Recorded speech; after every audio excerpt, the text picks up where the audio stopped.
சென்னை மெரினாவில் திமுக அணிகளுக்கு இடையே நடைபெற்ற கிரிக்கெட் போட்டியில் மேயர் பிரியா தலைமையிலான அணி தோல்வியை தழுவியது. தமிழக முதலமைச்சரும் திமுக தலைவருமான மு.க.ஸ்டாலினின் 72வது பிறந்த நாளை முன்னிட்டு திமுக விளையாட்டு அணி சார்பில் அக்கட்சியின் நிர்வாகிகளுக்கு இடையிலான கிரிக்கெட் போட்டி நடைபெற்றது. சென்னை மெரினா கிரிக்கெட் மைதானத்தில் நடைபெற்ற 2வது நாள் போட்டியில் மாநகராட்சி மேயர் பிரியா தலைமையிலான மாநகர மேயர் அணி மற்றும் 2வது மகளிர் அணி இடையே போட்டி நடைபெற்றது.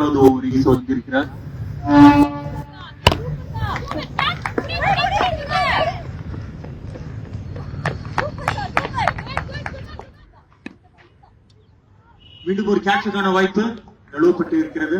டாஸ் வென்ற மேயர் பிரியா அணி பந்துவீச்சை தேர்வு செய்தது. முதலில் விளையாடிய 2வது மகளிர் அணி மொத்தமுள்ள 7 ஓவரில் 6 விக்கெட் இழப்பிற்கு 34 ரன்களை எடுத்தது. அடுத்து ஆடிய மேயர் தலைமையிலான அணியில் முதல் வீராங்கனையாக களத்தில் இறங்கிய மேயர் பிரியா ரன் எதுவும் எடுக்காமல் அவுட் ஆனார்.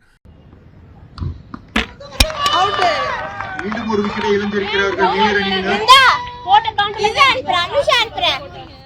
இறுதியாக 4 ரன் வித்தியாசத்தில் மகளிர் அணி வெற்றி பெற்றது. போட்டியில் வென்ற அணிக்கு சைக்கிளும், பங்கு பெற்ற அனைவருக்கும் நினைவு பரிசாக கிரிக்கெட் மட்டையும் வழங்கப்பட்டன.